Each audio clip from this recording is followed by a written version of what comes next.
Mi a jelenlét valójában? Nem koncentrációs görcs, nem pozitív gondolkodás, és nem is valami különleges, csak meditáció közben elérhető állapot. Eckhart Tolle szerint a jelenlét a tudat csendes tisztasága. A nyitott tér, amelyben a gondolatok, érzések, testérzetek és benyomások szabadon felbukkannak és eltűnnek. Olyan, mint az ég. A felhők jönnek-mennek, a tágasság mégis marad. Amikor elfelejted az eget, egyetlen felhő el tudja fedni az egész látóhatárt. Amikor emlékszel az égre, a felhők maradhatnak felhőknek, és nem kell őket széthajtani ahhoz, hogy lásd, mi van mögöttük. A félreértések gyakran abból születnek, hogy a jelenlétet célállomásként képzeljük el, valami, amit el kell érni, majd ott kell maradni örökre. Tolle képe egyszerűbb és kegyelmesebb. A jelenlét nem cél, hanem minőség. Nem valami extra, amit hozzáadsz a pillanathoz, hanem inkább az, amit már nem teszel hozzá. Amikor észreveszed, hogy gondolat keletkezik, észreveszed, hogy érzés mozdul, észreveszed, hogy a tested jelez, a figyelemtere tágasabb lesz, mint a tartalom. Ebből a tágasabb térből nem a reflex vezet, hanem felbukkan egy kis mozgástér. Ezt a finom elmozdulást nevezhetjük úgy is, fél lépés hátra, belül. Nem menekülés, nem passzivitás, hanem olyan apró távolság, amelyben a reakció és a válasz között megjelenik egy lélegzetnyi szabadság. A jelenlét megértéséhez kulcs Tolle két időfogalma, az óraidő és a pszichológiai idő. Az óraidő a gyakorlati tér, határidők, menetrendek, találkozók, percre pontos indulások. Szükséges a forma világában. A pszichológiai idő ezzel szemben az, amikor a tudatunk jelentős része a múlt újrajátszásában vagy a jövő gyártásában él. Ilyenkor bezzeg akkor, majd ha egyszer, mi lesz ha típusú történetek vezetnek. Az ego a pszichológiai időben érzi magát otthon. Hiány, félelem, sóvárgás és bizonyítás légkörében. A jelenlét nem dobja ki az óraidőt, egyszerűen csak feloldja a pszichológiai idő elsőbbségét. A kérdés megfordul. Nem az a legfontosabb, mi lesz holnap, hanem az, mi igaz most. És ebből a mostból mi a következő tiszta, kicsi mozdulat. A fej zajos tud lenni. A test sokszor csendesebb bejárat a mosthoz. Tolle belső testnek nevezi azt a finom, közvetlenül érzékelhető energiamezőt, amely mindig jelen van, amikor nem csak gondolatban élsz. Ha becsukod a szemed, és a tenyér belső bizsergésére figyelsz, ha észreveszed a mellkas tágulását belégzéskor és a lágyulást kilégzéskor, ha érzed a talpak érintkezését a földdel, már megérkeztél egy szerény, de nagyon is valóságos jelenlétbe.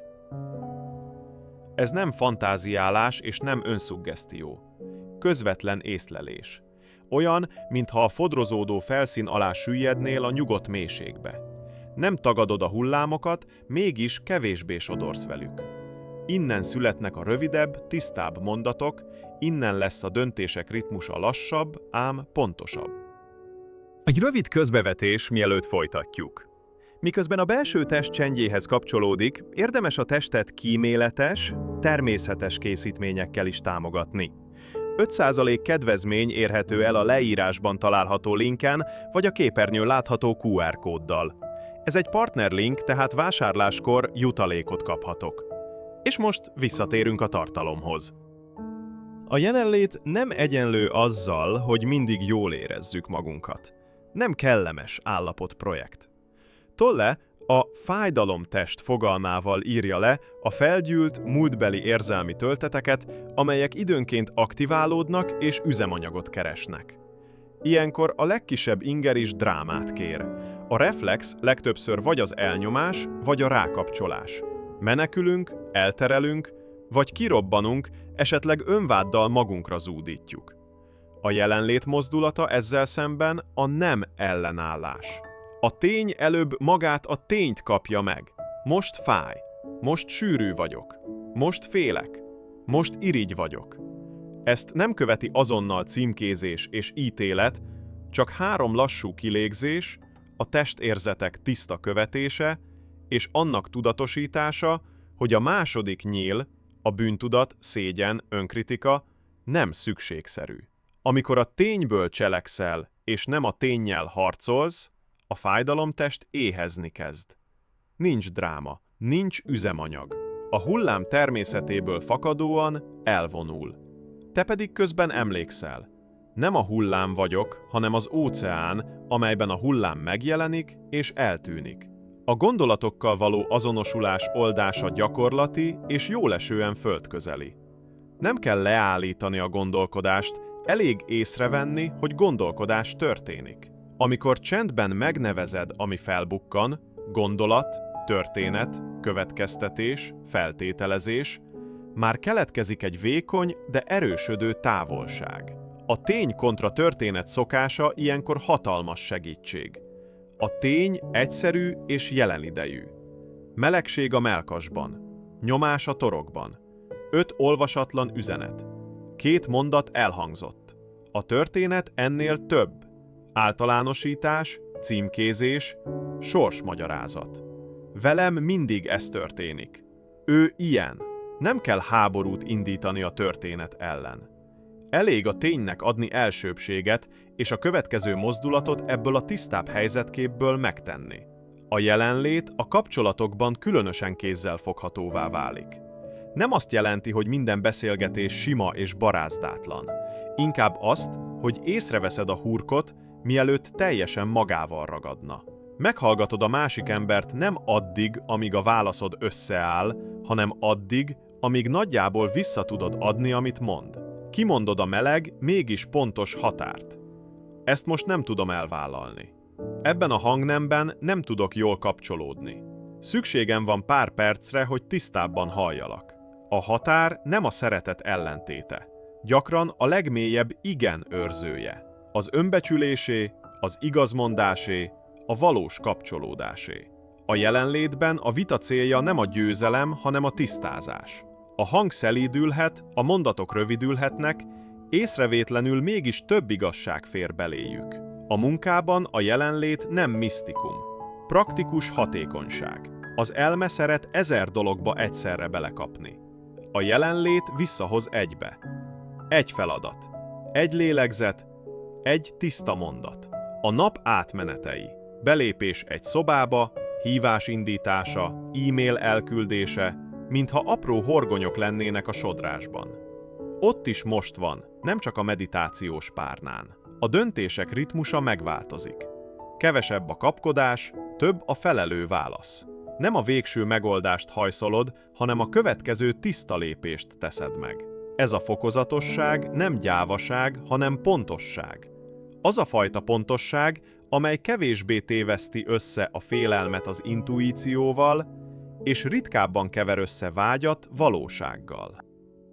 Érdemes beszélni a csapdákról, amelyek sokszor a legjobb szándékkal érkeznek. Az egyik a spirituális ego, amikor a jelenlétről szóló tudásból jelvény lesz. A jel finom, a szívben közben hűl a kedvesség és a kíváncsiság. Többet beszélünk a jelenlétről, mint amennyit hallgatunk belőle. A gyógyszer itt a humor és az alázat. Humor, amely emlékeztet, az ego még abból is egót gyárt, hogy észrevetted az egót. Alázat, amely csendben leteszi a jelvényt, és visszatér a zenéhez. A másik csapda a különleges állapot hajszolása. Várjuk a nagy pillanatot, a tűzijátékot, és közben elmegyünk a szerény ajtó mellett, amely mindig itt van, a következő fél másodpercben, mielőtt megszólalnál. Abban az egy belégzésben, mielőtt rányomnál a küldésre. Abban a tekintetben, amellyel tényleg ránézel valakire. A harmadik csapda a pozitivitás rendőrség. Amikor összekeverjük a jelenlétet az elvárással, hogy minden legyen mindig szép. A jelenlét nem steril, élő. Éppen ezért elbírja az élet teljes spektrumát, a kellemeset és a nehézet egyaránt. Honnan tudod, hogy jelenlétben vagy? Nem onnan, hogy semmit sem érzel, és nem is onnan, hogy megállt az elme. Inkább onnan, hogy tágasabbnak érzed a teret magadban. A lélegzet mélyebbre esik. A tekintet lágyul. A belső térből egyszer csak több értelmes lehetőség látszik, nem csak egyetlen kényszerpálya. A mondatok rövidebbek és igazabbak lesznek. Megjelenik némi humor. Nem a cinikus, hanem az, amelyik a nap végén visszaadja a levegőt. És feltűnnek a hála apró pillanatai. A fény az asztalon, a fa az ablakon túl. Egy tiszta nem, amely megvédett egy hosszú, felesleges igentől. Hogyan válik mindez gyakorlattá? Nem óriási fogadalmakból, hanem apró ritmusokból. Lehet, hogy a kulcs csörgése lesz a jel. Amikor megcsörren a bejáratnál, egy őszinte kilégzés. Lehet, hogy az első 3 falat valóban az ételé, képernyő nélkül. Lehet, hogy a telefonért nyúlás előtt 2 másodpercig megkérdezed, miért nyúlok érte, és mi helyett. Lehet, hogy minden e-mail küldése előtt egy kérdés hangzik el benned. Mi a következő tiszta mondat? Lehet, hogy naponta 3-szor rövid testellenőrzést tartasz.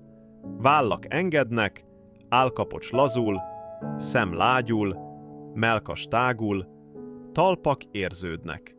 Ezek a szerény mozdulatok belakják a napréseit. A kicsi, következetes mozgás több átalakulást hoz, mint a ritka, nagy elhatározás. Gyakran tesszük fel a kérdést, honnan tudom, hogy most az ego beszél, és nem az egészséges önvédelem? A test itt is megbízható jelző. Ha egy mondat után szűkül a tér, rövidül a lélegzet, beszűkül a látómező, és egyetlen igaz megoldás marad, érdemes lassítani. Ha kicsit több a levegő, lágyul a tekintet, és felbukkan még 2 tisztességes lehetőség, jó eséllyel a jelenlét dolgozik. Nem arról van szó, hogy a szűkülés rossz, a tágulás jó. Ezek jelek. A szűkülés térre és gondoskodásra hív. A tágulás azt üzeni, hogy mehetsz tovább innen. Minden esetben hagyd, hogy a valóság előzze a róla szóló történetet. A jelenlétnek van egy kollektív dimenziója is. Amikor emberek együtt csendesednek, együtt látnak tisztábban, az nem csak egyéni élmény. Tolle rámutat, a közös jelenlét csökkenti a kollektív ego zaját. Nem azért, hogy szebbnek lássuk a világot, hanem hogy a cselekvés tisztább helyről szülessen meg. Nem lesz több dísz a mondatban, de több lesz a valóság. A tettek ritkábban lesznek reaktívak, gyakrabban lesznek válaszok. Végül érdemes eltenni pár képet belső emlékeztetőnek. A gondolatok és érzések felhők, te pedig az ég. Nem kell széthajtani a felhőt, hogy láss, elég emlékezni az égre. A most nem az idő egy szelete, hanem a tudat minősége, amelyben minden történik. A nem ellenállás nem feladás, hanem pontos cselekvés a tényből. A belső test érzése nem misztikum, hanem kapu, a közvetlen tapasztalásé, amely lejön a fej zajáról a test csendjébe. A pszichológiai időmondatai, majd ha, bezzeg akkor, hiányérzetet keltenek. A most elsőbbsége megtöri ezt a hiányt, addig is, amíg kívül semmi sem változik. Ha egyetlen apró gesztust viszel magaddal mára, legyen az, hogy a következő mozdulat előtt észreveszed, hogyan érintkezik a talpad a földdel, ugyanaz a mozdulat követi majd, de más minőségben. Innen születik minden, ami valóságos. A tisztább szó, a melegebb határ, a pontosabb cselekvés. A felhők továbbra is jönnek-mennek, az ég marad. A jelenlét nem távoli csúcs, ahová fel kell jutni, inkább az a csendes otthon, ahová bármelyik lélegzettel vissza lehet térni.